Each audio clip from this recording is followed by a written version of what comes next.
Radio for people paying mortgages and raising kids. Beth and Chet, the WHAM Morning News. Beth, being unemployed is not funny, but some of the mistakes of job seekers actually are. With us is job networking expert and also author Molly Wendell. She's worked with thousands of job seekers. She's seen the good, the bad, and the downright unbelievably hilarious things that people do to get a job and some of the mistakes they make. She's also author of the definitive book on networking for jobs, The New Job Search. Break all the rules, get connected, and get hired faster for the money that you're worth. Molly, good morning. How are you? I'm doing great. Thank you, Chet. What are some of the craziest things you've seen, Molly? You know, a lot of the crazy things that I see are regarding people's resumes, and people will send a resume that initially they'll send it Dear Sir, or the cover letter to Dear Sir, and I'm not sure if they're living back in medieval times, but there's a lot of women in the workplace right now, and you can't take the risk that you're sending a resume to someone, Dear Sir, and it's going to a woman. So you might want to reconsider that. The other thing, I've seen someone who said that they have excellent attention to detail, and they spelled the word excellent wrong. Another person, they said, I'm computer illiterate. And I thought, computer illiterate. I'm not sure if that's what I would be promoting right now. You know, maybe the Amish are hiring, but certainly not me. You have to give them points for honesty, I guess.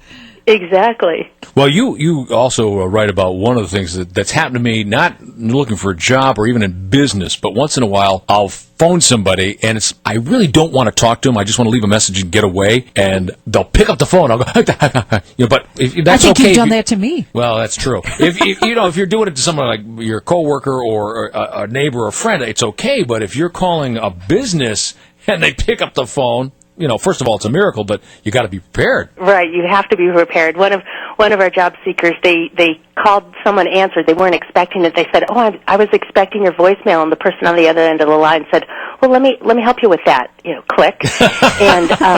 And the reality is, when you do make a phone call, there's only two things that are going to happen. They're either going to answer or they're not. So you really need to be prepared with one of those two scenarios, and it's not too difficult to get prepared with one of those two scenarios.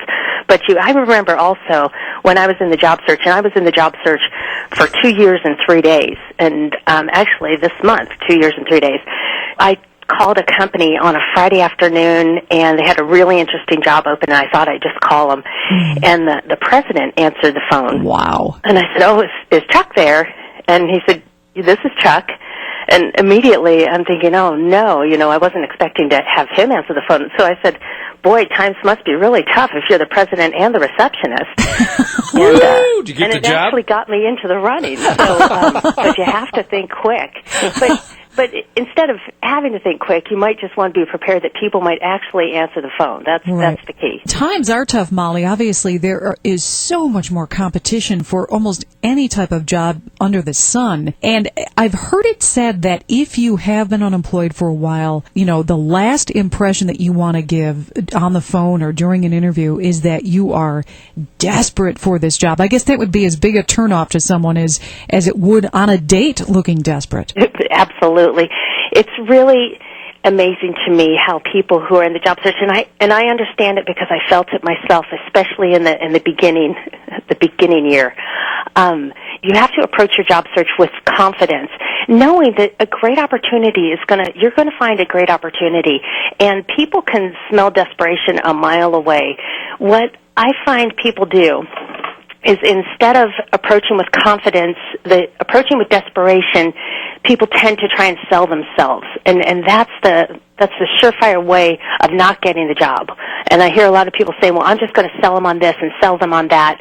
And no, don't do that. When you go have lots of confidence and quit selling, quit telling, and start asking, and that's really the key, and the key that flipped my job search around from getting no offers and barely any interviews to, in 90 days, I had 60 meetings and had 30 offers for positions never posted in an industry I had no experience.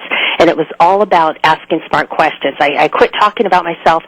I'd start asking them about themselves and the business and where it was going. I asked a million questions. I remember being on a phone interview with a CEO in New York, and geographically it wasn't convenient for me to be there in person. And I started off the conversation. I said, Mike, let me just ask you a question real quick before we get started. And that took about an hour. I just riddled him with question after question after question.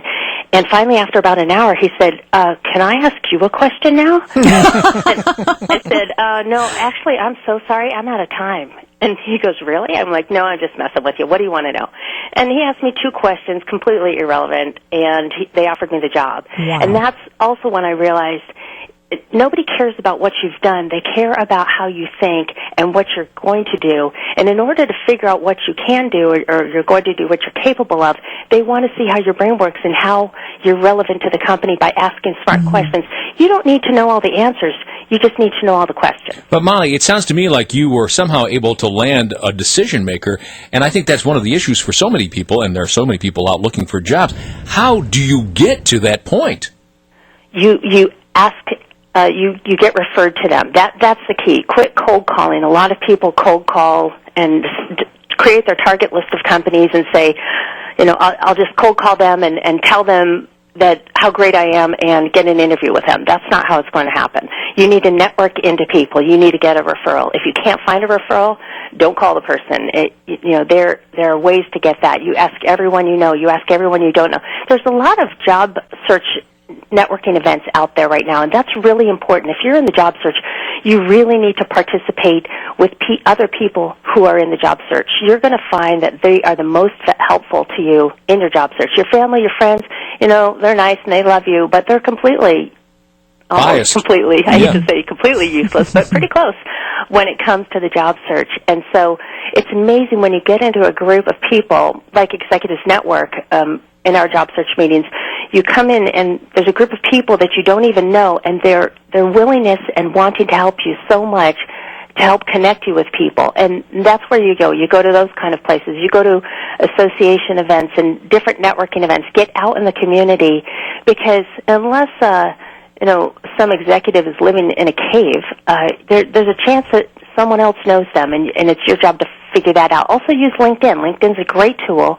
to identify who knows whom. And sometimes it's the authenticity of someone's network might be questionable, but it's a good place to start as well.